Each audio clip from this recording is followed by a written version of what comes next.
Prime ministers address. आदरणीय सभापति जी,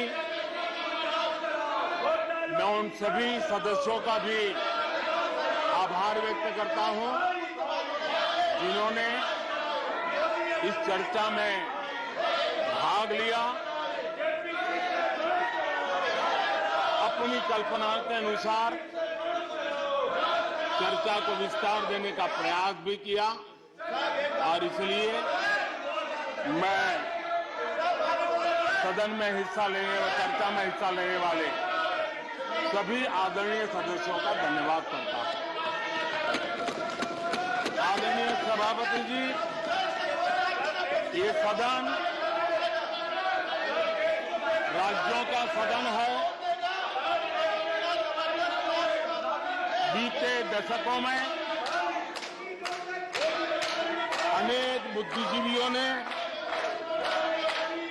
इस सदन से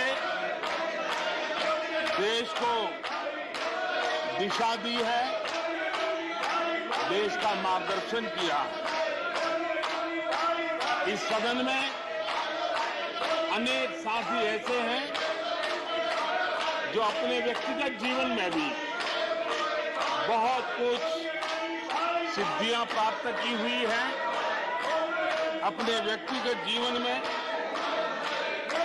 बहुत बड़े काम भी किए हुए हैं और इसलिए इस सदन में जो भी बात होती है उस बात को देश बहुत गंभीरता से सुनता है और देश उसे बहुत गंभीरता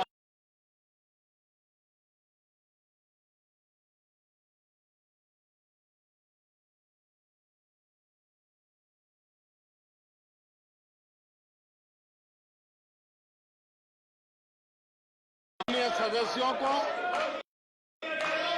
मैं यही कहूंगा, कीचड़ उसके पास था, कीचड़ उसके पास था, मेरे पास गुलाल।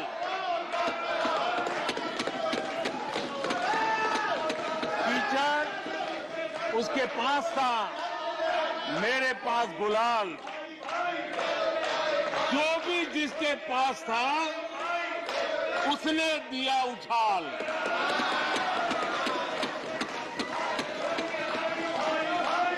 और अच्छाई है, जितना कीचड़ उछालोगे कमल उतना ही ज्यादा खिलेगा।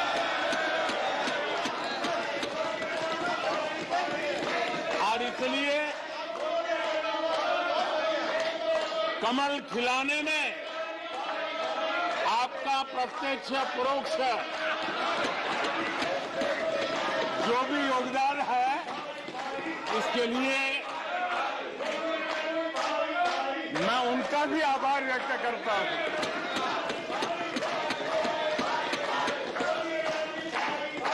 आदरणीय सभापति जी, कल विपक्ष के हमारे वरिष्ठ साथी आदरणीय खड़गे जी ने कहा कि हमने 60 साल में मजबूत बुनियाद बना रहे, ऐसा कल आपने कहा। और उनकी शिकायत थी कि बुनियाद तो हमने बनाई और क्रेडिट मोदी ले रहा है। लेकिन आदरणीय सभापति जी, 2014 में आकर के जब मैंने बारीकी से चीजों को बड़ी गहराई से देखने का प्रयास किया, फर्स्ट हैंड इंफॉर्मेशन लेने का प्रयास किया, तो मुझे नजर आया कि 60 साल कांग्रेस के परिवार ने, हो सकता है उनका इरादा मजबूत नींव बनाने का हो,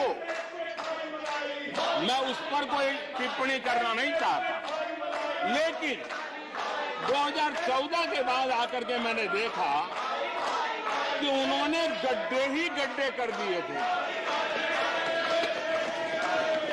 उनका इरादा नींव का होगा, लेकिन उन्होंने गड्ढे ही गड्ढे कर दिए। और आदरणीय सभापति जी, जब वो गड्ढे खोद रहे थे, 6-6 दशक बर्बाद कर दिए थे, उस समय दुनिया के छोटे छोटे देश भी सफलता के शिखरों को छू रहे थे, आगे बढ़ रहे थे।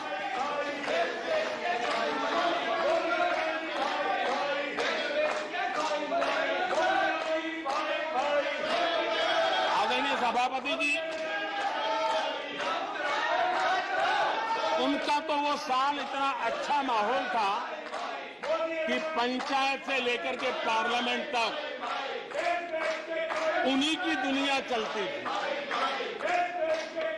इतना देश भी अनेक आशा अपेक्षाओं के साथ आंख बंद करके उनका समर्थन करता था, लेकिन उन्होंने इस प्रकार की कार्यशैली विकसित की, इस प्रकार का कल्चर विकसित किया कि जिसके कारण वे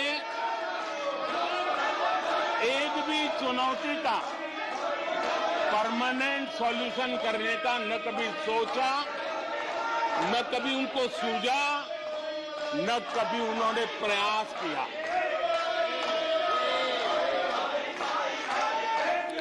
वे बहुत हो हल्ला हो जाता था तो चीजों को छू लेते थे, टोकनिज्म कर लेते थे और फिर आगे चले जाते थे। समस्याओं का समाधान करना ये उनका दायित्व था।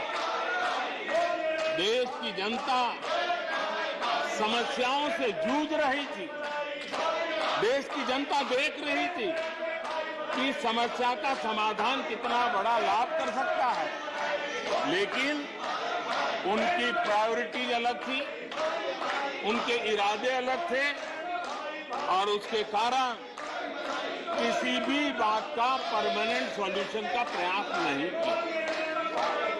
आदरणीय सभापति जी, हमारी सरकार की पहचान जो बनी है वो हमारे पुरुषार्थ के कारण बनी है।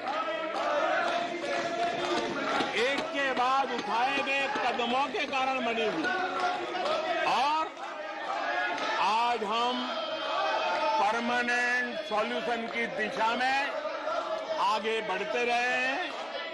हम एक एक विषय को छू करके भागने वाले लोग नहीं, लेकिन देश की मूलभूत आवश्यकताओं को परमानेंट सॉल्यूशन पर बल देते हुए हम आगे बढ़ रहे हैं। आदरणीय सभापति जी, अगर मैं पानी का ही उदाहरण लूं तो वो जमाना था कि किसी गांव में एक हैंडपंप लगा दिया तो हफ्ते भर उसका उत्सव मनाया जाता था और उस टोकनिज्म से पानी का काम किया करके गाड़ी चलाई जाती थी। कल यहां गुजरात का जिक्र कर रहे थे, आप हैरान होंगे, सबसे ज्यादा सीटों से जीतने का उनका जो गौरव था, वैसे एक मुख्यमंत्री एक शहर में पानी की टंकी का उद्घाटन करने गए थे और वो फ्रंट पेज पर हेडलाइन न्यूज था।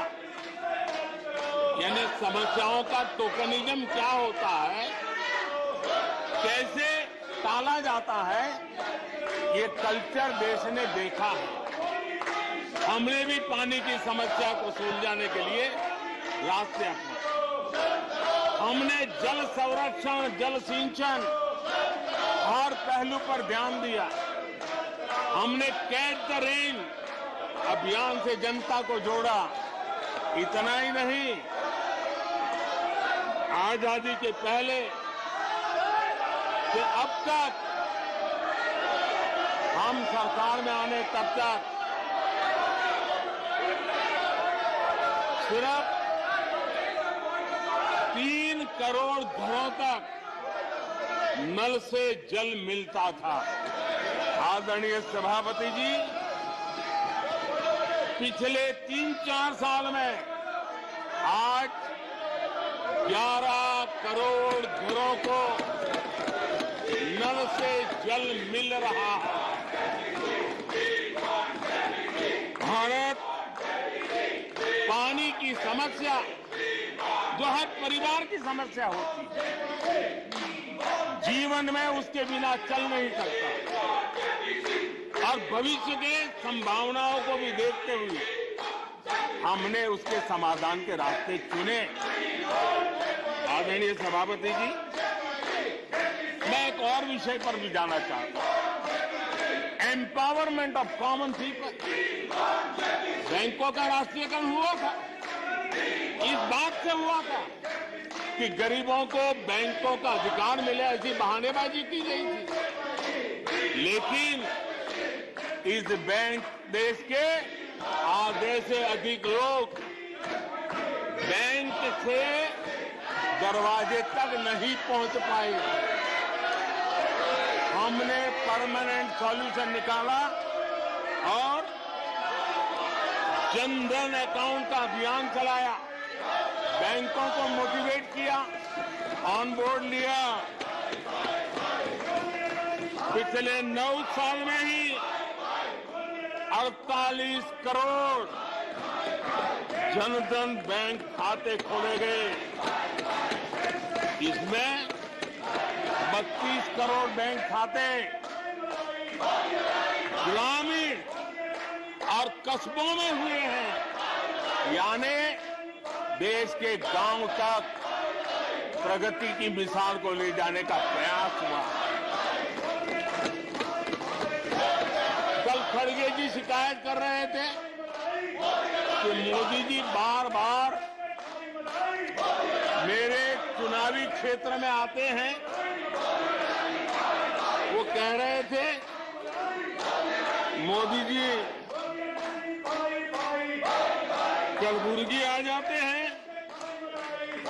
मैं जरा खड़गे जी को कहना चाहता हूं, मैं आता हूं उसकी शिकायत करने से पहले ये भी तो देखो कि कर्नाटका में 1 करोड़ 70 लाख जनधन बैंक अकाउंट खुले हैं। इतना ही नहीं, उन्हीं के इलाके में कलबुर्गी में 8 लाख से ज्यादा जनधन खाते खुले हैं। अब सभापति जी बताइए, इतने बैंक के खाते खुल जाए, इतना एम्पावरमेंट हो जाए, लोग इतने जागरूक हो जाए, और किसी का इतने सालों के बाद खाता बंद हो जाए, तो उनकी पीड़ा मैं समझ सकता हूं, और बार बार उनका दर्द झलकता है। और मैं तो हैरान हूं, कभी कभी यहां तक कह देते हैं एक दलित को हरा दिया। अरे भाई, उसी इलाके की जनता जनार्दन है, उसने दूसरे दलित को जीता दिया। अब आपको जनता नकार दे रही है, आपको हटा रही है, आपका खाता बंद कर रही है, और आप रोना यहां रो रहे हो। आदरणीय सभापति जी,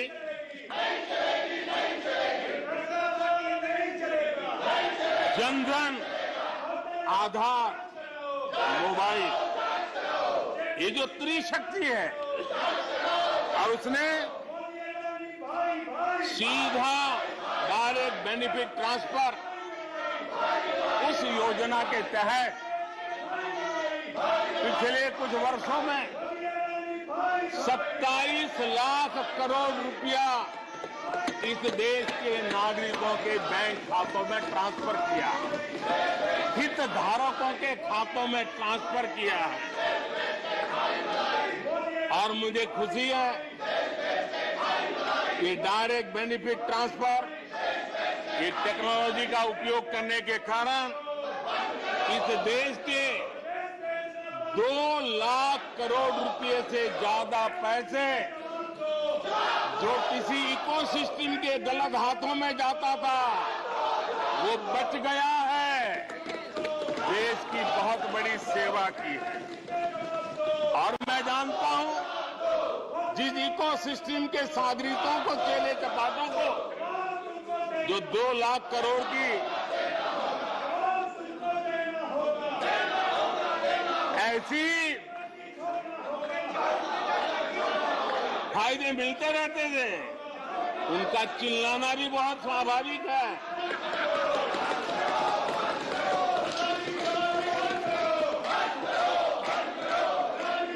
आदरणीय सभापति जी, हमारे देश में पहले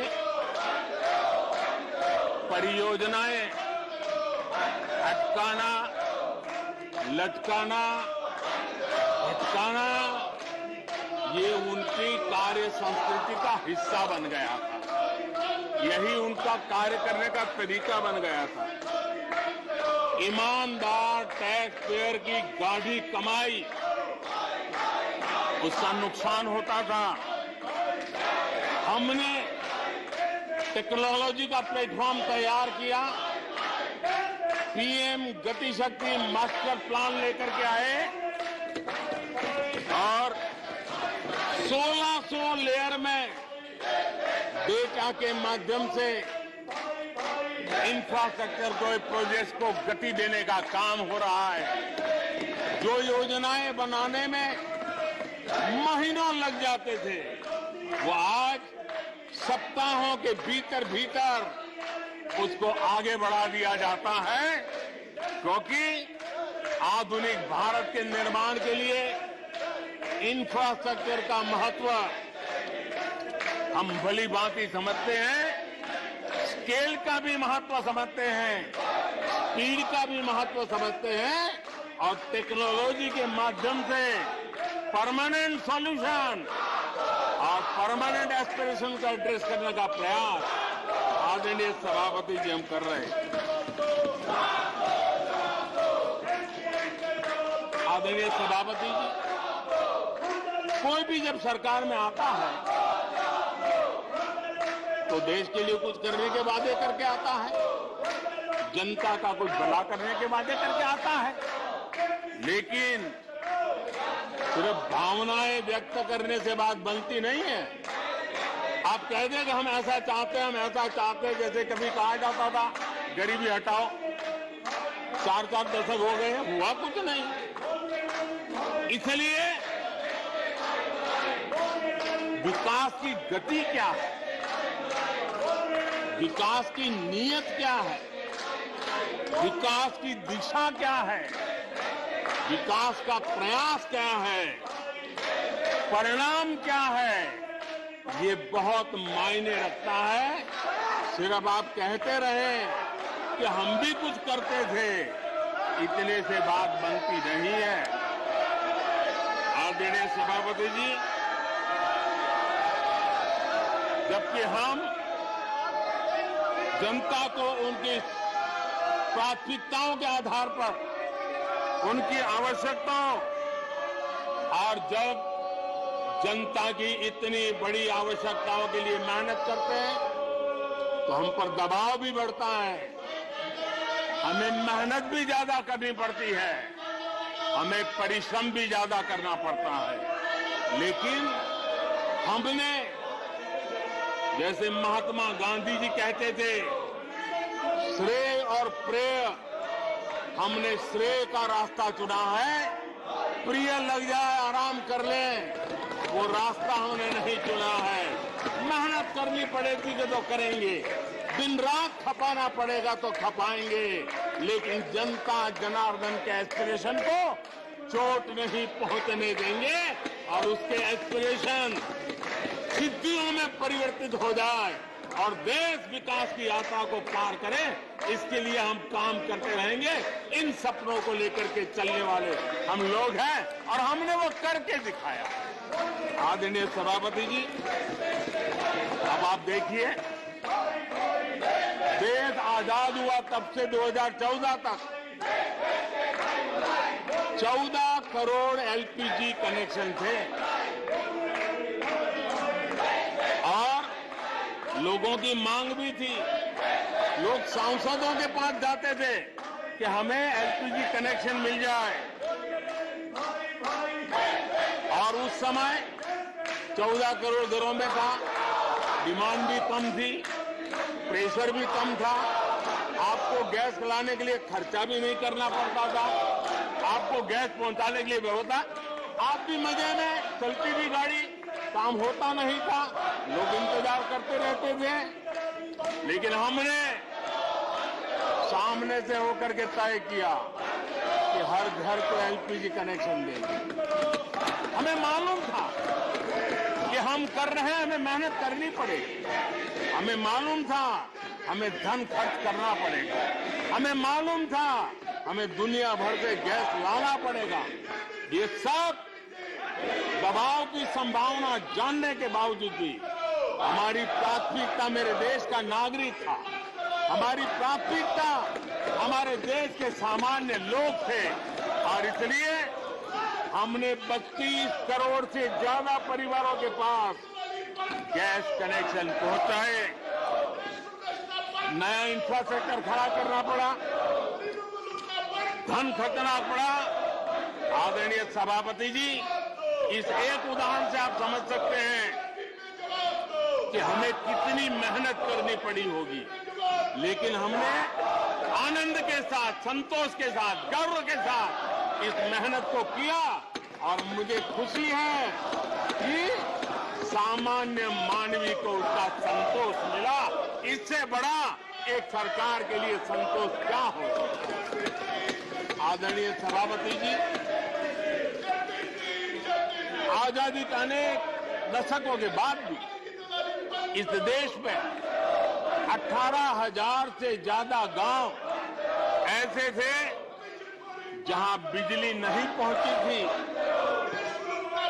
और ये गांव अधिकतर हमारे आदिवासी बस्ती के गांव थे, हमारे पहाड़ों पर जिंदगी गुजारने वालों के लोगों के गांव थे, जनजातीय से गांव थे, नॉर्थ ईस्ट के गांव थे। लेकिन ये उनके चुनाव के हिसाब किताब में बैठता नहीं था, इसलिए इनकी प्रायोरिटी नहीं था। हम जानते थे ये कठिन काम इन्होंने छोड़ दिए हैं। हमने कहा हम तो मक्खन पे लकीर करने वाले नहीं, पत्थर पे लकीर करने वाले लोग हैं। हम इस चुनौती को भी उठाएंगे, हम इस चुनौती को भी उठाएंगे, और हमने हर गांव में बिजली पहुंचाने का संकल्प उठाया। समय सीमा में 18,000 गांवों में बिजली पहुंचाई, और उस चुनौतीपूर्ण काम करने के पीछे गांवों में एक नई जिंदगी की अनुभूति हुई, उनका विकास तो हुआ, लेकिन सबसे बड़ी बात हुई देश की व्यवस्था पर उनका विश्वास बढ़ा, और विश्वास बहुत बड़ी ताकत होती है। जब देश के नागरिकों का विश्वास बनता है, तब वो लाखों करोड़ों गुना एक सामर्थ्य में परिवर्तित हो जाता है। वो विश्वास हमने जीता है, और हमने मेहनत की, हमें मेहनत पड़ी, लेकिन मुझे खुशी है कि उन दूर दराज के गांवों को आजादी के इतने सालों के बाद नई आशा की किरण दिखाई दी, संतोष का भाव प्रकट हुआ, और वो आशीर्वाद आज हमें मिल रहे हैं। आदरणीय सभापति जी, पहले की सरकारों में कुछ घंटे बिजली आती थी, कहने को तो लगता था बिजली आ गई, गांव के बीच में खंभा डाल दिया तो हर साल उसकी संवत्सरी मनाते थे, फलानी तारीख को खंभा डाला गया था, बिजली तो आती नहीं थी। आज बिजली पहुंची इतना ही नहीं, औसत हमारे देश में 22 घंटे बिजली देने के प्रयास में हम सफल हुए। हमें इस काम के लिए नई ट्रांसमिशन लाइनें लगानी पड़ी, हमें नए ऊर्जा उत्पादन के लिए काम करना पड़ा, हमने सौर ऊर्जा की ओर जाना पड़ा, हमें रिन्यूएबल एनर्जी का नए क्षेत्र खोजने पड़े, हमने लोगों को उनके भाग्य पर नहीं छोड़ दिया, राजनीतिक फायदे घाटे की बात नहीं सोची। हमने देश का आने वाली कल उज्जवल बनाने का रास्ता चुना। हमने खुद के लिए दबाव बढ़ाया, लोगों की मांग बढ़ने लगी, दबाव बढ़ने लगा। हमने मेहनत वाला रास्ता चुना और इसके नतीजे आज देश देख रहा है। देश ऊर्जा के क्षेत्र में प्रगति की ऊंचाइयों को प्राप्त कर रहा है। आदरणीय सभापति जी,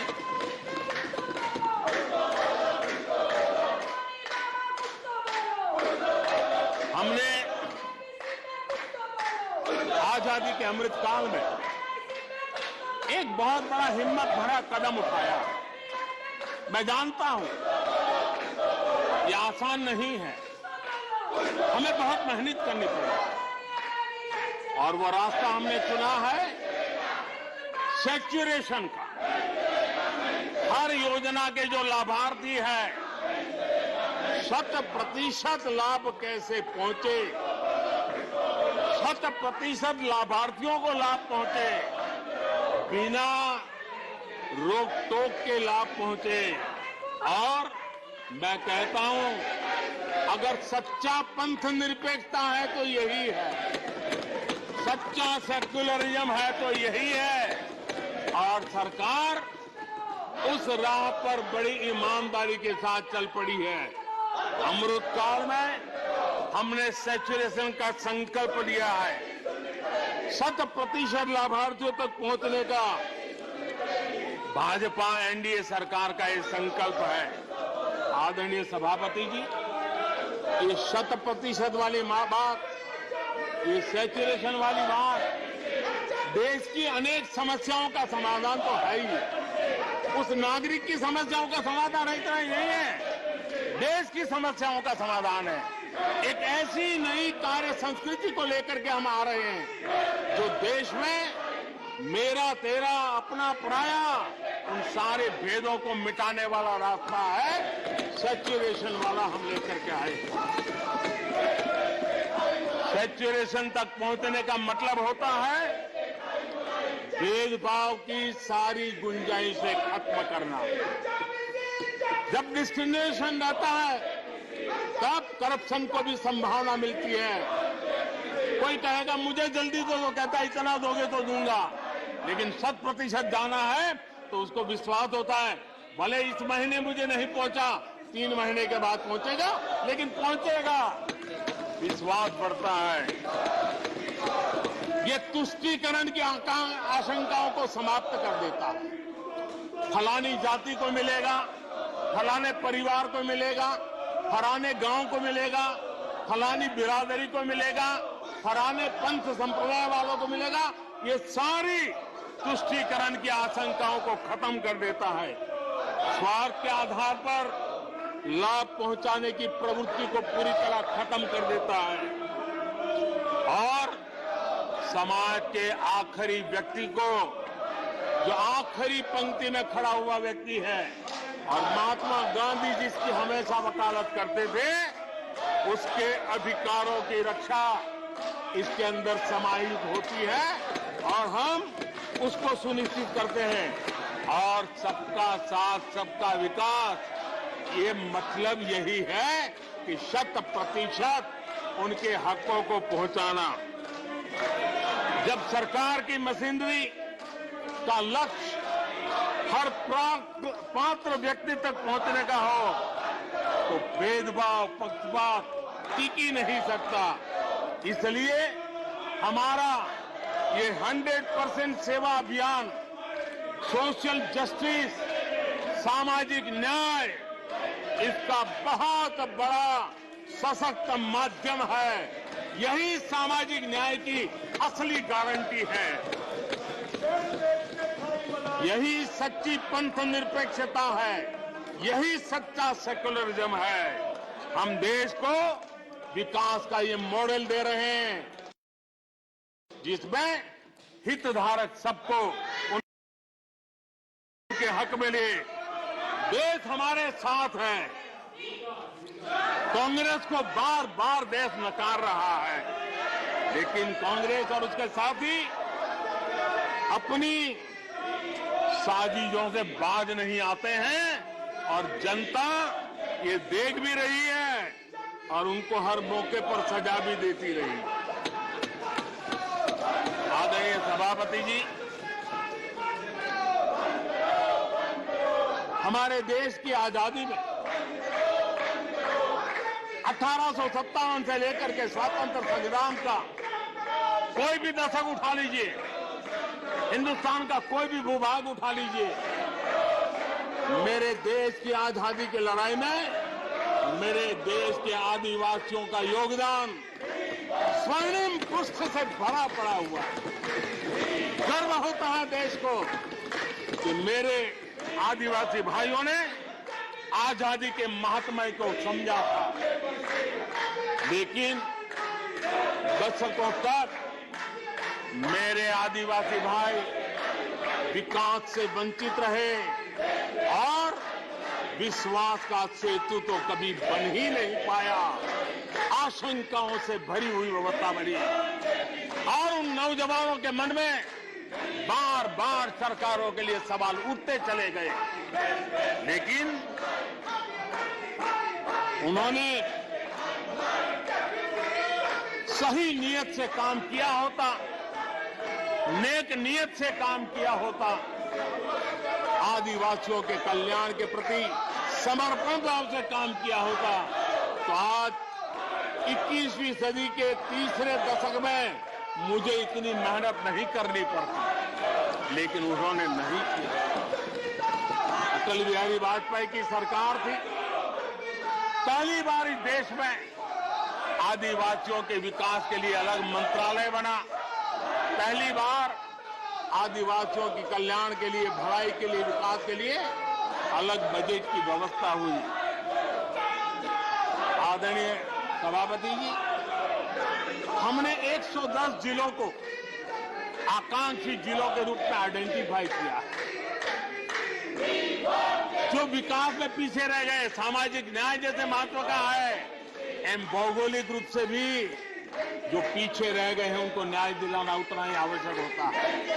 और इसलिए हमने 110 आकांक्षी जिले और 110 में आधे से अधिक वो इलाके हैं जहां बहुल जनसंख्या जनजातीय है, मेरे आदिवासी भाई बहन रहते हैं। 3 करोड़ से ज्यादा आदिवासी भाइयों को इसका सीधा लाभ मिला है, उनके जीवन में बदलाव आया है। इन क्षेत्रों में शिक्षा, स्वास्थ्य, इंफ्रास्ट्रक्चर, इसमें अभूतपूर्व सुधार हुआ है, क्योंकि हमने 110 जिलों पर विशेष फोकस किया है, उनका रेगुलर मॉनिटरिंग कर रहे हैं। यहां पर हमारे कुछ माननीय सदस्यों ने ट्राइबल सब प्लान की बात का जिक्र किया था। मैं ऐसे साथियों का अनुरोध करता हूं कि जरा समय निकाल करके किसी पढ़े लिखे व्यक्ति की मदद लेकर के बैठिए, जो बजट को अध्ययन कर सकता है, थोड़ा समझा सकता है, और आप देखेंगे तो पता चलेगा कि बजट में शेड्यूल्ड ट्राइब कंपोनेंट फंड्स, इसके तहत 2014 के पहले की तुलना में 5 गुना अधिक वृद्धि हुई है।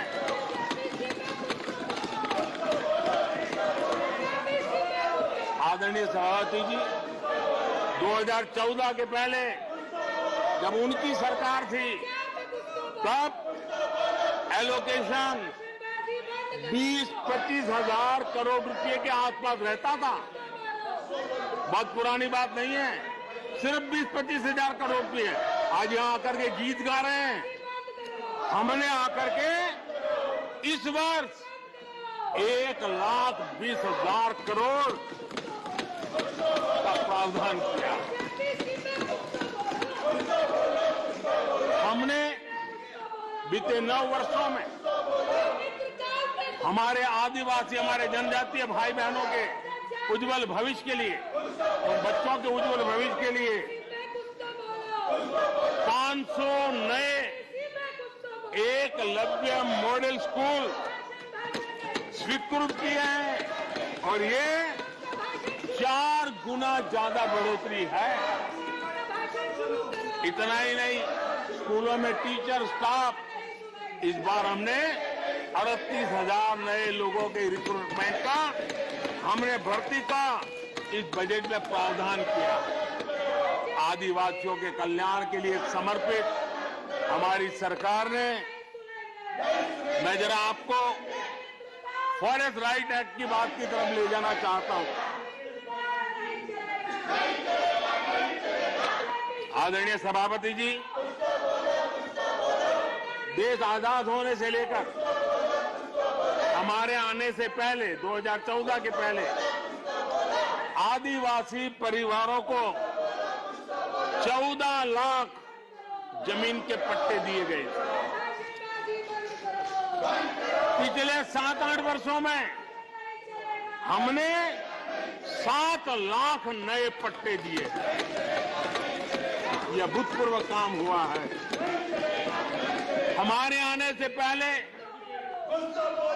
23,000 सामुदायिक पट्टे दिए गए थे, 23,000। हमारे आने के बाद 80,000 से अधिक सामुदायिक पट्टे दिए गए हैं। लिप सिंपैथी बता करके आदिवासियों की भावनाओं के साथ खेलने के बजाय अगर कुछ किया होता तो आज मुझे इतनी मेहनत न करनी पड़ती और ये काम पहले आराम से हो जाता, लेकिन ये उनकी प्रायोरिटी में नहीं था। आदरणीय सभापति जी, इनकी अर्थनीति, उनकी समाज नीति, उनकी राजनीति वोट बैंक के आधार पर ही चलती रही और उसके कारण समाज की जो बेसिक ताकत होती है, स्वरोजगार के कारण देश की आर्थिक गतिविधि बढ़ाने वाला जो सामर्थ्य होता है, इन्होंने हमेशा नजरअंदाज कर दिया। उनको वो इतने छोटे लगते थे, इतने बिखरे हुए लगते थे, तो उसका उनको कोई मूल्य ही नहीं था। जो छोटे छोटे काम में जुड़े हुए, जो स्वरोजगार के ऊपर समाज पर बोझ बने बिना समाज में कुछ न कुछ वैल्यू एडिशन करते हैं, उनके प्रति दुर्लक्ष्य किया गया। छोटे काम में जुटे इन करोड़ों लोगों को भुला दिया गया। मुझे गर्व है कि मेरी सरकार ने रेहड़ी वाले, ठेले वाले, फुटपाथ पर व्यापार करने वाले लोगों की सुन ब्याज के चक्कर में जिनके जीवन तबाह हो जाते थे, दिन भर का पसीना ब्याज खोरों के घर जाकर के चुकाना पड़ता था, उन गरीबों की चिंता हमने की, उन रेहड़ी ठेले पटरी वालों की चिंता हमने की। और आदरणीय सभापति जी, हमने इतना ही नहीं, हमारे विश्वकर्मा समुदाय जो समाज निर्माण के अंदर एक भूमिका देते हैं, जो अपने हाथ से औजार की मदद से कुछ न कुछ सृजन करते रहते हैं, समाज की आवश्यकताओं की बहुत बड़ी मात्रा में पूर्ति करते हैं। चाहे हमारा बंजारा समुदाय हो, चाहे हमारे गुमंत जाति के लोग हैं, हमने उनकी चिंता करने का काम किया है। पीएम स्वनिधि योजना हो, पीएम विश्वकर्मा योजना हो, जिसके द्वारा हमने समाज के इन लोगों की मजबूती के लिए काम किया है, उनके सामर्थ्य को बढ़ाने के लिए काम किया। आदरणीय सभापति जी, आप तो स्वयं किसान पुत्र हैं। इस देश के किसानों के साथ क्या बीती है, ऊपर के कुछ एक वर्ग को संभाल लेना और उन्हीं से अपनी राजनीति चलाए रखना, यही सिलसिला चला। इस देश की कृषि की सच्ची ताकत छोटे किसानों में है। 1 एकड़ उपज भूमि का वो बड़ा मुश्किल से 80-85% इस देश का ये वर्ग है। इन छोटे किसान उपेक्षित थे, उनकी आवाज कोई सुनने वाला नहीं था। हमारी सरकार ने छोटे किसानों पर ध्यान केंद्रित किया, छोटे किसानों को फॉर्मल बैंकिंग के साथ जोड़ा। आज साल में 3 बार सीधे पीएम किसान सम्मान निधि छोटे किसान के खाते में जमा होती है। इतना ही नहीं, हमने पशुपालकों को भी बैंकों से जोड़ा, हमने मछुआरों को बैंकों से जोड़ा और उनको ब्याज में रियायत दे करके उनके आर्थिक सामर्थ्य को बढ़ाया ताकि वो अपना व्यवसाय विकसित कर सके, अपने क्रॉप पैटर्न को बदल सके, अपने उत्पादित किए हुए माल को रोक करके उचित दाम मिलने पर बाजार में ले जा सके। उस दिशा में हमने काम किया। आदरणीय सभापति जी, हम जानते हैं हमारे देश के बहुत सारे किसान ऐसे हैं कि जो बरसाती पानी पर उनको गुजारा करना पड़ता है। सिंचाई की व्यवस्था ये पिछली सरकारों ने की नहीं। हमने और देखा है कि ये छोटे किसान पानी बरसाती के भरोसे जीने वाले मोटे अनाज की खेती करते हैं, पानी होता नहीं है। ये मोटे अनाज की खेती करने वाले किसानों को हमने विशेष स्थान दिया। हमने यूएन को लिखा कि मिलेट ईयर मनाइए, दुनिया में भारत के मोटे अनाज की एक ब्रांडिंग बने, मार्केटिंग बने और उसके सुविचारित रूप से अब उस मोटे अनाज को श्री अन्न के रूप में, जैसे श्रीफल का महात्मा है वैसे ही श्री अन्न का महात्मा बने और छोटे किसान जो पैदावार करते हैं उनको उचित दाम मिले, ग्लोबल मार्केट मिले, देश में क्रॉप पैटर्न में परिवर्तन आए।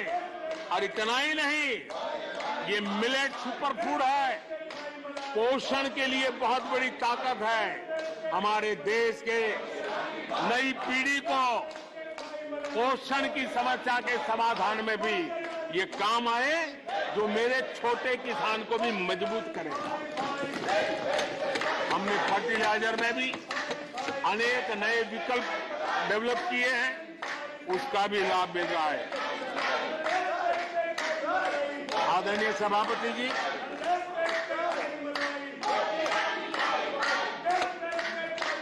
हमें बड़े कन्विक्शन के साथ मैं मानता हूं कि जब निर्णय प्रक्रिया में माताओं बहनों की भागीदारी बढ़ती है तो परिणाम अच्छे मिलते हैं, जल्दी मिलते हैं और निर्धारित लक्ष्य को प्राप्त करने वाले होते हैं।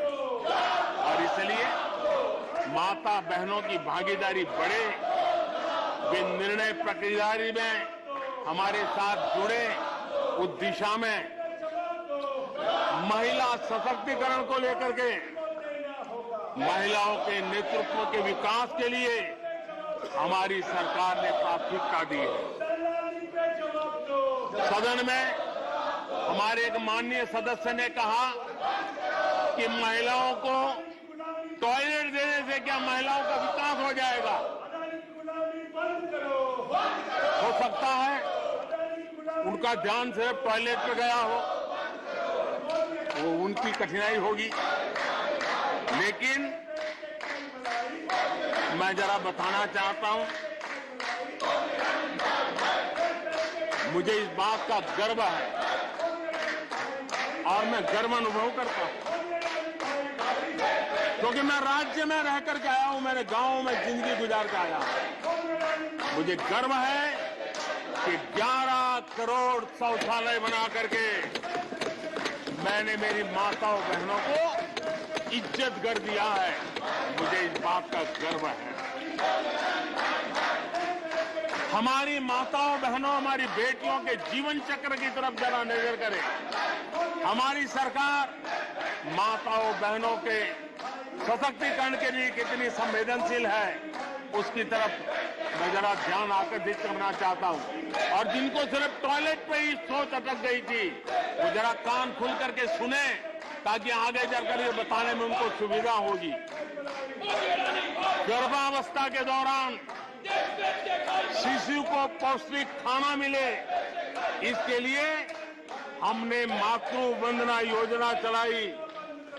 और इसके लिए प्रेगनेंसी के समय महिला के बैंक खाते में सीधा पैसा जाए, ताकि उसको पोषण से उसके गर्भ में जो बच्चा है उसके स्वास्थ्य को भी लाभ हो। हमारे यहां माता मृत्यु दर, शिशु मृत्यु दर, इस गंभीर समस्या से मुक्ति का एक उपाय इंस्टीट्यूशनल डिलीवरी। हमारे गरीब से गरीब मां की इंस्टीट्यूशनल डिलीवरी हो, शिशु का जन्म अस्पताल में हो, इसके लिए हमने धन भी खर्च करना तय किया और व्यापक अभियान भी चलाया और उसके सुफल दिखाई भी दे रहे हैं। हम जानते हैं किसी न किसी मानसिक विकृति के कारण बेटियों को मां के कोख में ही मारने की प्रवृत्ति बढ़ गई थी। ये समाज के लिए कलंक था। हमने बेटी बचाओ अभियान चलाया और आज मुझे खुशी है कि बेटे जन्म लेते हैं, उसकी तुलना में बेटियों की संख्या बढ़ रही है। ये हमारे लिए संतोष का विषय है। हमने बेटियों की रक्षा का काम किया है। बेटी जब बड़ी होकर स्कूल जाए और शौचालय के अभाव में 5वीं 6ठी कक्षा में आते आते स्कूल छोड़ दे, हमने उस चिंता को भी किया और स्कूलों में बच्चियों के लिए अलग टॉयलेट बनाए, ताकि मेरी बच्चियों को स्कूल छोड़ना न पड़े। ये हमने चिंता की। बेटी की शिक्षा जारी रहे और इसलिए हमने सुकन्या समृद्धि योजना, जिसमें अधिक ब्याज देकर के बेटियों को सुरक्षित शिक्षा की व्यवस्था का प्रबंध किया, ताकि परिवार भी उनको प्रोत्साहन दे। बेटी बड़ी होकर अपना काम करने के लिए बिना गारंटी मुद्रा योजना से लोन ले सके, अपने पैरों पे खड़ी हो सके।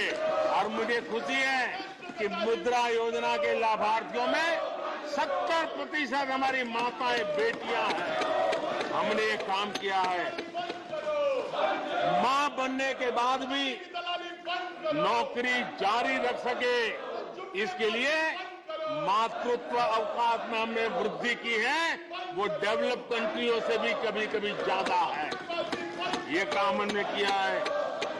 बेटियों के लिए हमने सैनिक स्कूल खोल दिए हैं।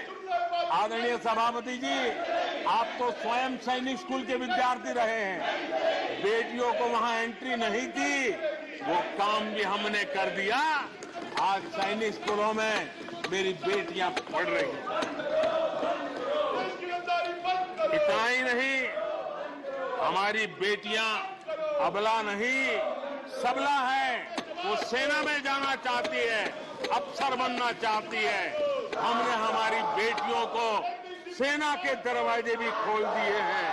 और आज गर्व होता है सियाचिन में मेरे देश की कोई बेटी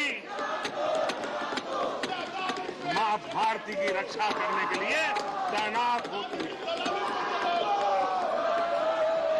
बेटी को गांव में कमाई के अवसर मिले और इसके लिए हमने विमेन सेल्फ हेल्प ग्रुप, उसको एक नई ताकत दी, वैल्यू एडिशन किया और बैंकों से मिलने वाली उनकी रकम में बहुत बड़ा इजाफा किया। और इसलिए वो भी हमने उनकी प्रगति के लिए हमारी माताओं, बेटियों को, बहनों को लकड़ी के धुएं से जिंदगी में मुसीबतें झेलनी न पड़े, इसलिए हमने उज्ज्वला योजना से गैस का कनेक्शन दिया। हमारी माताओं, बहनों को, बेटियों को पीने का पानी के लिए जूझना न पड़े, 2-2, 4-4 किलोमीटर तक जाना न पड़े। हमने नल से घर तक पानी पहुंचाने का अभियान चलाया ताकि मेरी माताओं, बेटों को, बेटियों को, बहनों को, बेटियों को अंधेरे में गुजारा न करना पड़े। इसलिए हमने सौभाग्य योजना से ऐसे गरीब परिवारों तक बिजली पहुंचाई। बेटी, मां, बहन कितनी ही गंभीर बीमारी हो लेकिन कभी बताती नहीं है। उसको चिंता रहती है कि कहीं बच्चों पे कर्ज हो जाएगा, परिवार पर बोझ हो जाएगा। वो पीड़ा सहती है लेकिन अपने बच्चों को अपनी बीमारी के विषय में नहीं बताती है। उन माताओं, बहनों को आयुष्मान कार्ड दे करके अस्पताल में बड़ी से बड़ी बीमारी से मुक्ति का रास्ता हमने खोल दिया है। आदरणीय सभापति जी, बेटी का संपत्ति पर अधिकार हो, इसलिए हमने सरकार की तरफ से जो आवाज देते हैं उसमें बेटी के राइट को निश्चित किया, उसके नाम पर प्रॉपर्टी करने का काम किया। हमने महिला सशक्तिकरण के लिए हमारी माताओं, बहनों को जो भी छोटी मोटी बचत कर लें, मुसीबत झेल करके बचत करना माताओं, बहनों का स्वभाव होता है और वो घर में अनाज के डिब्बे में पैसे रख करके गुजारा करती है। उस मुसीबत में निकाल के हमने उसको जनधन के खाते दे दिए, बैंक में पैसा जमा करे, इसकी व्यवस्था कर दे।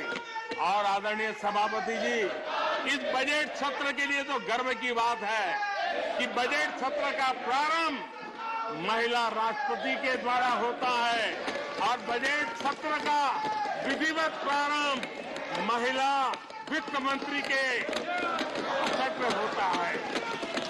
देश में ऐसा संयोग पहले कभी नहीं आया जो आज आया है और हमारा तो प्रयास रहेगा कि ऐसे शुभ अवसर आगे भी देखने को मिले।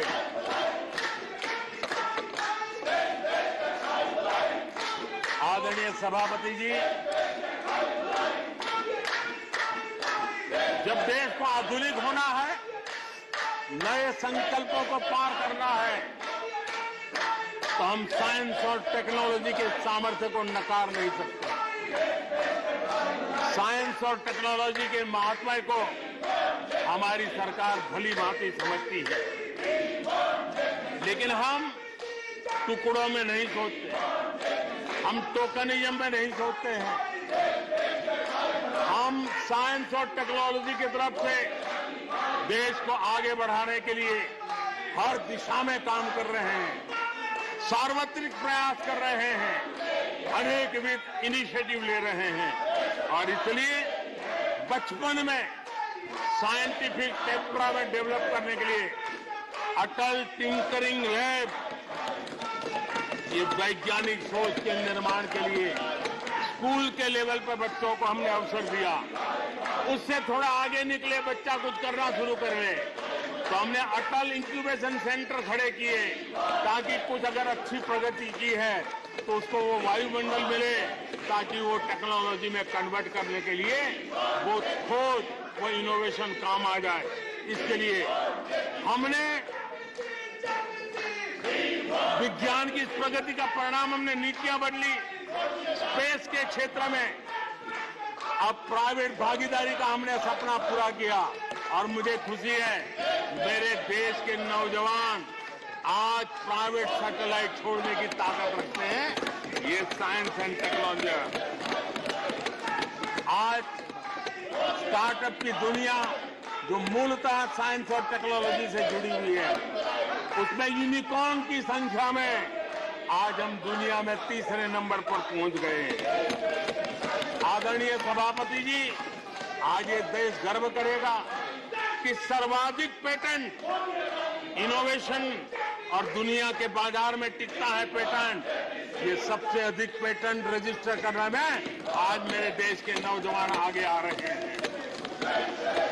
आदरणीय सभापति जी, आधार की ताकत क्या होती है वो हमारी सरकार ने आके दिखा दिया है। और आधार से जुड़े हुए जो विद्वान लोग हैं उन्होंने भी कहा है कि आधार के महत्व को, टेक्नोलॉजी के महत्व को 2014 के बाद समझा गया और उसके कारण वो मेहनत अब रंग ला रही है।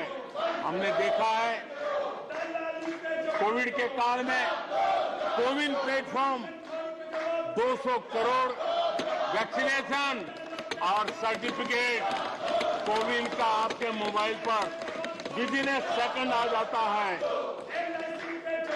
लेकिन दुनिया को अचंभा तब हुआ कि भारत अपनी वैक्सीन लेकर के आ गया है कोविड में। दुनिया के लोग अपनी वैक्सीन, हमारे यहाँ कोई बहुत बड़ा मार्केट था, बेचने के लिए भांति भांति के प्रेशर करते थे, आर्टिकल लिखे जाते थे, टीवी में इंटरव्यू दिए जाते थे, सेमिनार किए जाते थे। इतना ही नहीं, मेरे देश के वैज्ञानिकों को बदनाम करने के लिए, उनको नीचा दिखाने के लिए कल तक प्रयास चले, कल तक प्रयास चले, कल तक प्रयास चले। और मेरे ही देश के वैज्ञानिकों ने आज दुनिया में जिसको स्वीकृति मिली है ऐसी वैक्सीन से, मेरे देशवासियों का ही नहीं 150 देशों के लोगों की आवश्यकताओं को पूरी करने का काम। ये विज्ञान के विरोधी लोग, ये टेक्नोलॉजी के विरोधी लोग,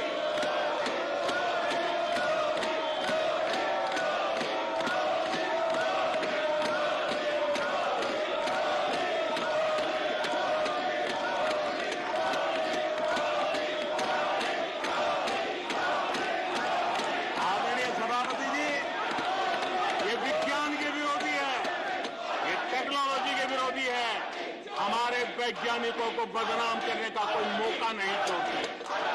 फार्मेसी की दुनिया में हमारा देश एक ताकत बन के उभर रहा है। दुनिया की फार्मेसी का हब बन रहा है। हमारे नौजवान नए नए इनोवेशन कर रहे हैं, उसको बदनाम करने के रास्ते खोज रहे हैं ये लोग। उनको देश की चिंता नहीं है, अपने राजनीतिक उठापटक की चिंता है। ये दुर्भाग्य है देश का।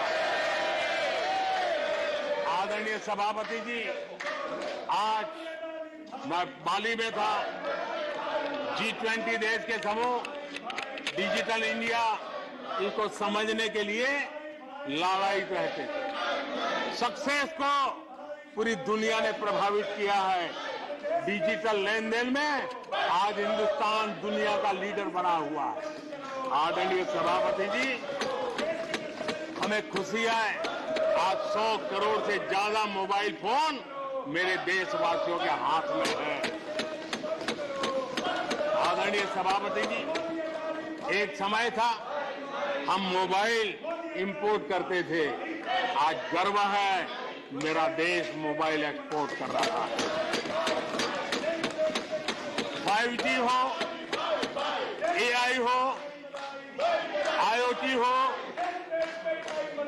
उस तकनीक को आज देश बहुत तेज गति से अपना रहा है, उसका विस्तार कर रहा है।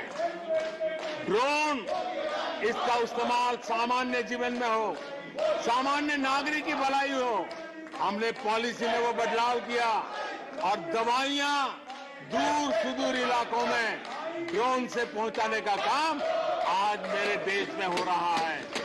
साइंस और टेक्नोलॉजी के महत्व को आज खेत में मेरा किसान ड्रोन की ट्रेनिंग लेकर के खेती में ड्रोन का क्या उपयोग हो, आज मेरे गांव में दिखाई दे रहा है।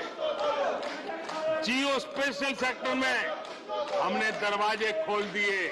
ड्रोन के लिए एक पूरा नया विकास का विस्तार करने का अवसर हमने कर दिया। आज देश में यूएन जैसे लोग चर्चा करते हैं कि दुनिया में लोगों के पास अपने पास जमीन के घर के मालिकाना हक नहीं है। यूएन की चिंता है दुनिया।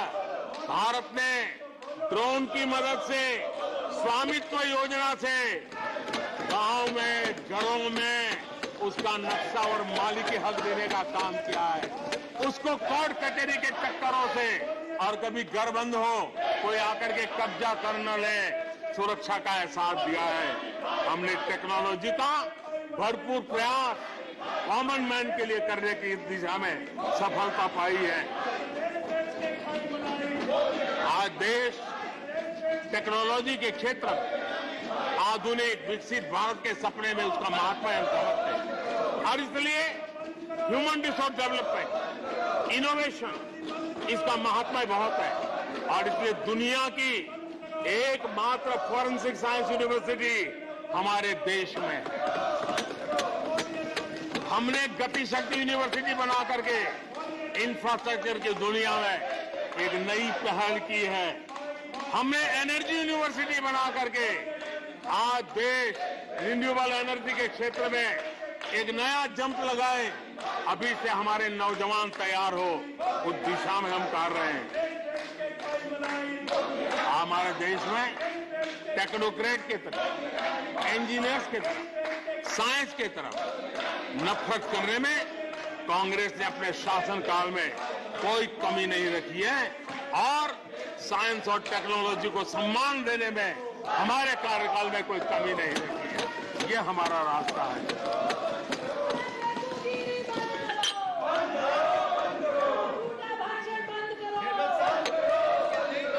आदरणीय सभापति जी, यहाँ रोजगार की भी चर्चा हुई। मैं हैरान हूं कि जो अपने आप को सबसे लंबे समय तक सार्वजनिक जीवन का दावा करते हैं, इनको ये मालूम नहीं है कि नौकरी और रोजगार में फर्क होता है। जिनको नौकरी और रोजगार का फर्क समझ नहीं है, वो हमें उपदेश दे रहे हैं। आदरणीय सभापति जी, नए नए नैरेटिव गढ़ने के लिए आधी अधूरी चीजों को पकड़ करके झूठ फैलाने के प्रयास हो रहे हैं। बीते 9 वर्ष में अर्थव्यवस्थाओं का जो विस्तार हुआ है, नए सेक्टर्स में रोजगार की नई संभावनाएं बनी।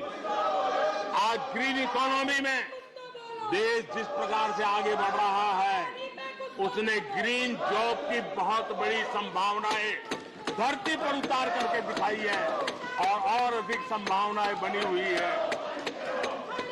डिजिटल इंडिया के विस्तार से डिजिटल इकोनॉमी, उसका भी एक नया क्षेत्र। आज सर्विस सेक्टर में डिजिटल इंडिया एक नई बुलंदी पर है। 5 लाख कॉमन सर्विस सेंटर, गांव के अंदर एक कॉमन सर्विस सेंटर में 2-2, 5-5 लोग रोजी रोटी कमाते हैं और दूर सुदूर जंगलों के छोटे छोटे गांव में भी कॉमन सर्विस सेंटर में आज हमारे देश की आवश्यक सेवाएं गांव के लोगों को एक बटन पर उपलब्ध हो, ये व्यवस्था हुई है। डिजिटल इकोनॉमी ने अनेक नए रोजगार की संभावनाएं पैदा की। आदरणीय सभापति जी, 90,000 रजिस्टर्ड स्टार्टअप, इसने भी रोजगार के नए द्वार खोले हैं। अप्रैल से नवंबर 2022 के दौरान ईपीएफओ पेरोल में 1 करोड़ से अधिक लोग जोड़े गए हैं। 1 करोड़ से अधिक लोग।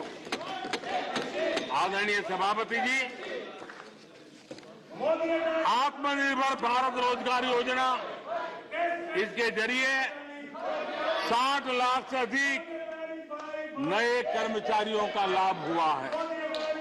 आत्मनिर्भर भारत अभियान के तहत हमने अपने उद्यमियों के लिए स्पेस, डिफेंस, ड्रोन, माइनिंग, कोल, अनेक क्षेत्रों को खोला है, जिसके कारण रोजगार की संभावना में नई गति आई है। और देखिए, हमारे नौजवानों ने इन सारे कदमों का आगे आकर के अवसर लिया, उठाया है, उसका फायदा। आदरणीय सभापति जी, रक्षा के क्षेत्र में यह देश आत्मनिर्भर बने, ये देश के लिए बहुत आवश्यक है। मुझे खुशी है कि रक्षा के क्षेत्र आत्मनिर्भरता का मिशन लेके हम चले। आज 350 से ज्यादा निजी कंपनियां रक्षा के क्षेत्र में आई है और करीब करीब 1 लाख करोड़ रुपए का एक्सपोर्ट रक्षा के क्षेत्र में मेरा देश कर रहा है और अभूतपूर्व रोजगार इस क्षेत्र में भी पैदा हुए हैं। आदरणीय सभापति जी, रिटेल से लेकर के टूरिज्म तक हर सेक्टर का विस्तार हुआ है। खादी और ग्रामोद्योग, महात्मा गांधी के साथ जो व्यवस्था जुड़ी हुई है, खादी ग्रामोद्योग को भी डुबो दिया था। आजादी के बाद सर्वाधिक खादी ग्रामोद्योग के रिकॉर्ड तोड़ने का काम हमारे कालखंड में हुआ है। आदरणीय सभापति जी, इंफ्रास्ट्रक्चर में हो रहा रिकॉर्ड निवेश, चाहे रेल का काम होता हो, रोड का काम होता हो, पोर्ट का काम होता हो, एयरपोर्ट का काम होता हो, प्रधानमंत्री ग्राम सड़क योजनाएं बनती हो, ये सारे इंफ्रास्ट्रक्चर के काम, उसके लिए जो मटेरियल लगता है, उस इंडस्ट्री में रोजगार की संभावनाएं बढ़ी है। हर जगह निर्माण कार्य के अंदर मजदूर से लेकर मैकेनिक तक हर प्रकार के रोजगार की संभावनाएं, इंजीनियर से लेकर के श्रमिक तक हर किसी के लिए रोजगार के नए अवसर बने हैं और उसी के कारण यूथ विरोधी नीति लेकर के चले हुए लोगों को आज यूथ नकार रहा है और यूथ के भलाई के लिए हम जिन नीतियों को लेकर के चल रहे हैं, इसको आज देश स्वीकार कर रहा है। आदरणीय सभापति जी, यहां भी ये भी कहा गया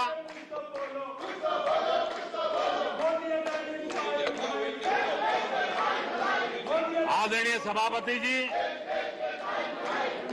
यहां ये भी कहा गया कि सरकार की योजनाओं को उनके नामों को लेकर के आपत्ति उठाई। कुछ लोगों को ये भी परेशानी है कि नामों में कुछ संस्कृत टच है, बताइए, इसकी भी परेशानी।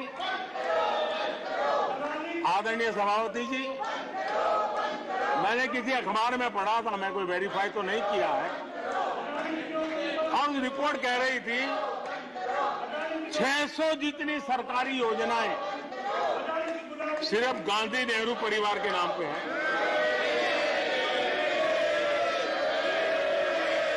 आदरणीय सभापति जी,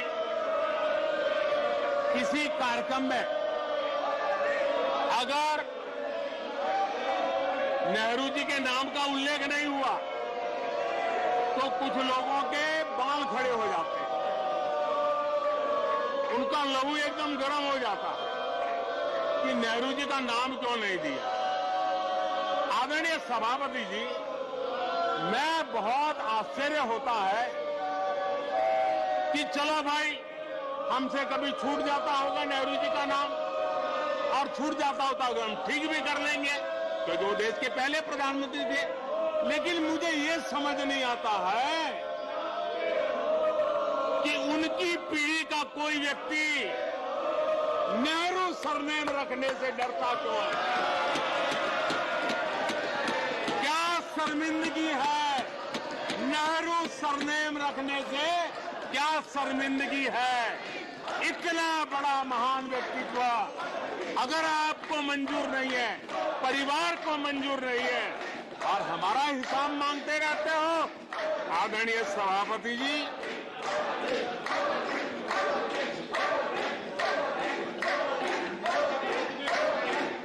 कुछ लोगों को समझना होगा, ये सदियों पुराना देश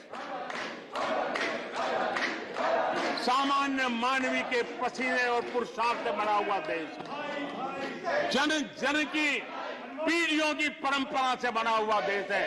ये देश किसी परिवार की जागीर नहीं है।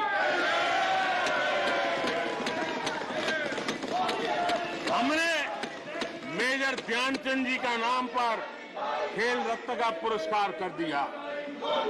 अंडमान में नेताजी सुभाष के नाम पर, स्वराज के नाम पर हमने द्वीपों का नामकरण किया।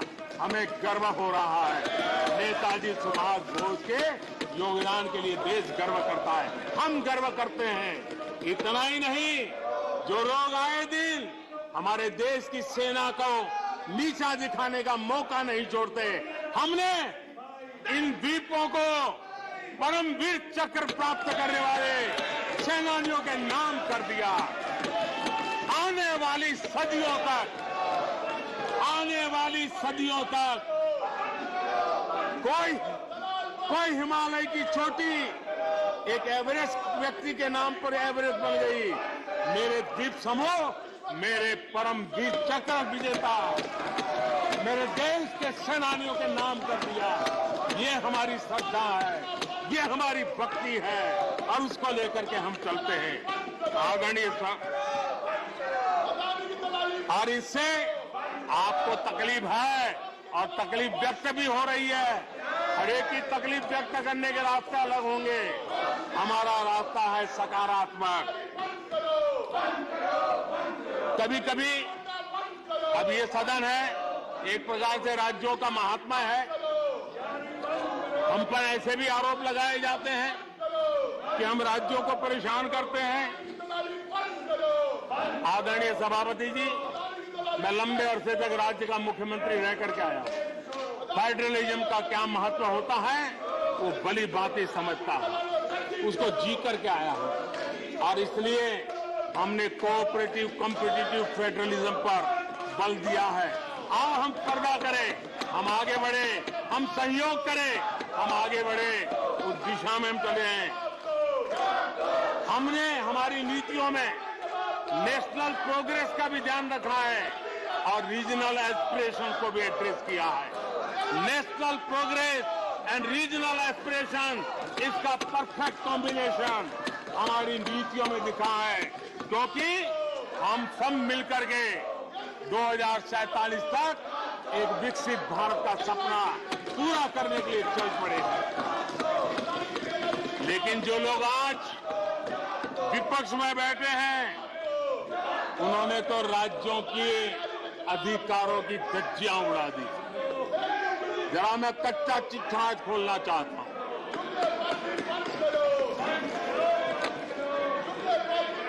जरा इतिहास उठा करके देख लीजिए,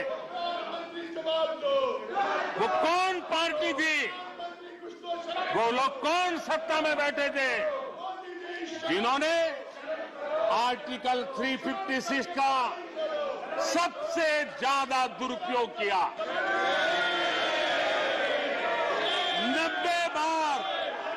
90 बार चुनी हुई सरकारों को गिरा दिया।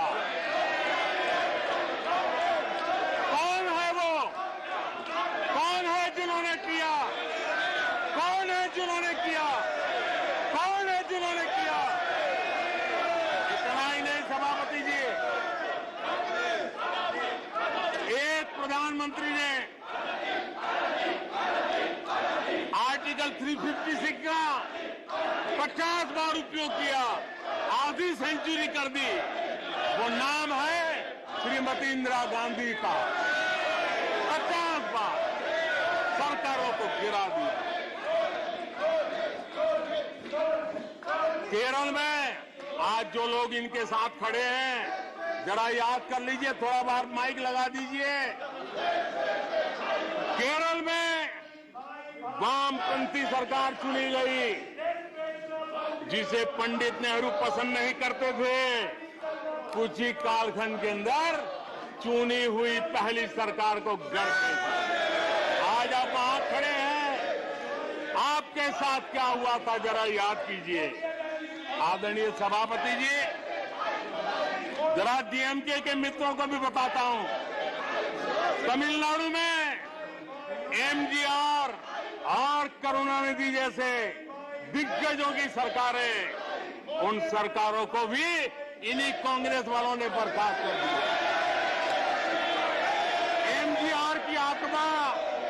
एमजीआर की आत्मा देखती होगी आप कहां खड़े हो।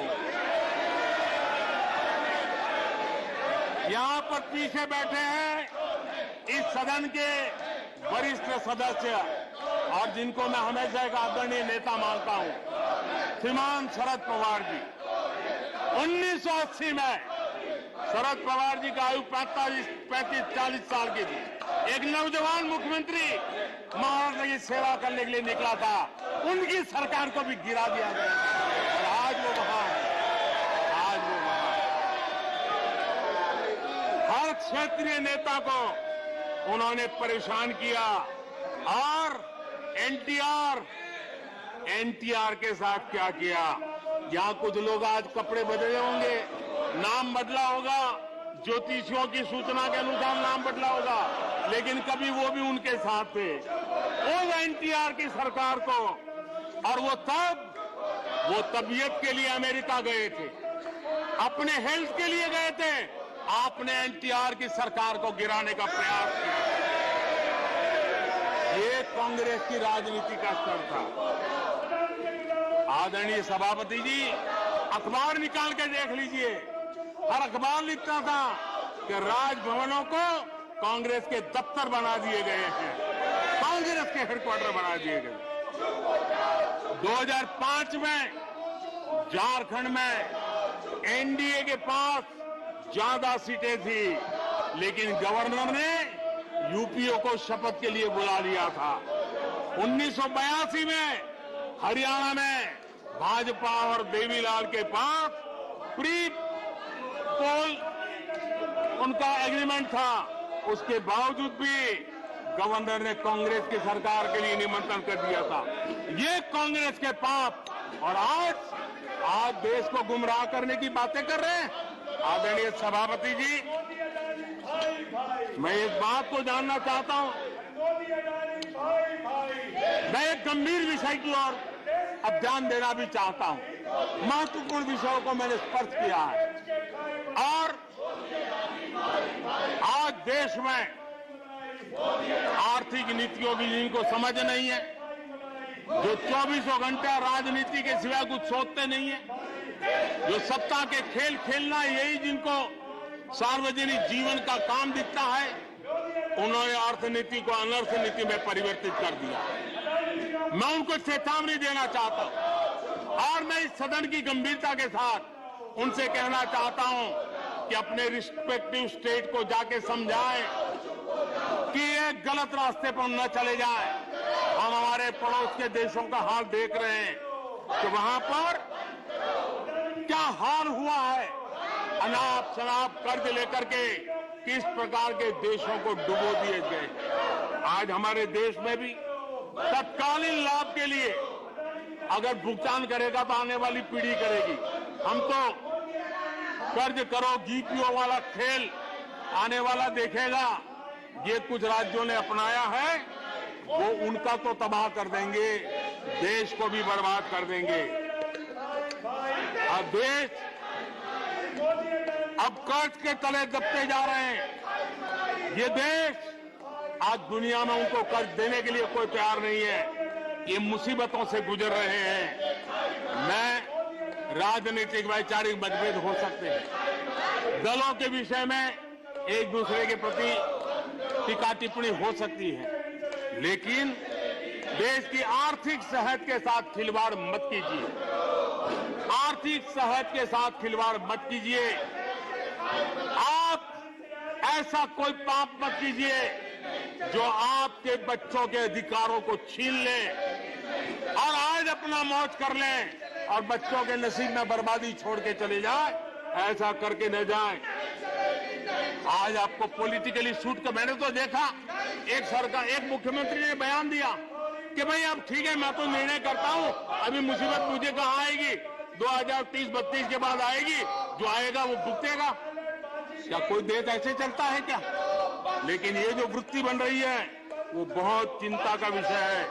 आदरणीय सभापति जी, देश की आर्थिक सेहत के लिए राज्यों ने भी अपनी आर्थिक सेहत के संबंध में डिसिप्लिन का रास्ता चुनना पड़ेगा, और तभी जाकर के वे राज्य भी इस विकास की यात्रा का लाभ ले पाएंगे और उनके राज्यों के नागरिकों का भला करने में हमें भी सुविधा हो जाएगी,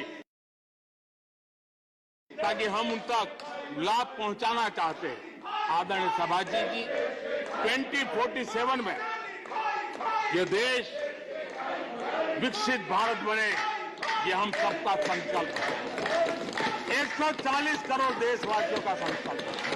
अब देश पीछे मुड़ करके देखने को तैयार नहीं है, देश लंबी छलांग मारने को तैयार है। जिनकी 2 वक्त की रोटी का सपना था, उसको आपने एड्रेस नहीं किया, हमने उसको एड्रेस किया है। जिसको सामाजिक न्याय की अपेक्षा थी, जो आपने एड्रेस नहीं किया, हमने एड्रेस किया है। जिन अवसरों को तलाशता था, उन अवसरों को उपलब्ध कराने के लिए हमने अनेक कदम उठाए हैं और आजाद भारत का जो सपना है, उन सपने को पूरा करने के लिए हम संकल्पबद्ध होकर के चले। और आदरणीय सभापति जी, देश देख रहा है, देश देख रहा है, एक अकेला कितनों को भारी पड़ रहा है, एक अकेला कितनों को भारी पड़ रहा है। अरे नारे बोलने के लिए भी, नारे बोलने के लिए भी उनको बदल करना पड़ता है। जो भी ये बोलता है, घंटे भर से आवाज की जवाब देना। आदरणीय सभापति जी, एक कन्विक्शन के कारण चला हूं, देश के लिए जीता हूं, देश के लिए कुछ करने के लिए निकला हुआ हूं। और इसलिए ये राजनीतिक खेल खेलने वाले लोग, उनके अंदर वो हौसला नहीं है, वो ढूंढ रहे हैं, बचने का रास्ता खोज रहे हैं। आदरणीय सभापति जी, राष्ट्रपति जी के उम्दा भाषण को, राष्ट्रपति जी के मार्गदर्शक भाषण को, राष्ट्रपति जी के प्रेरक भाषण को इस सदन के अंदर अभिनंदन करते हुए, धन्यवाद करते हुए, आपका भी आभार व्यक्त करते हुए अपनी बात को समाप्त करता हूं।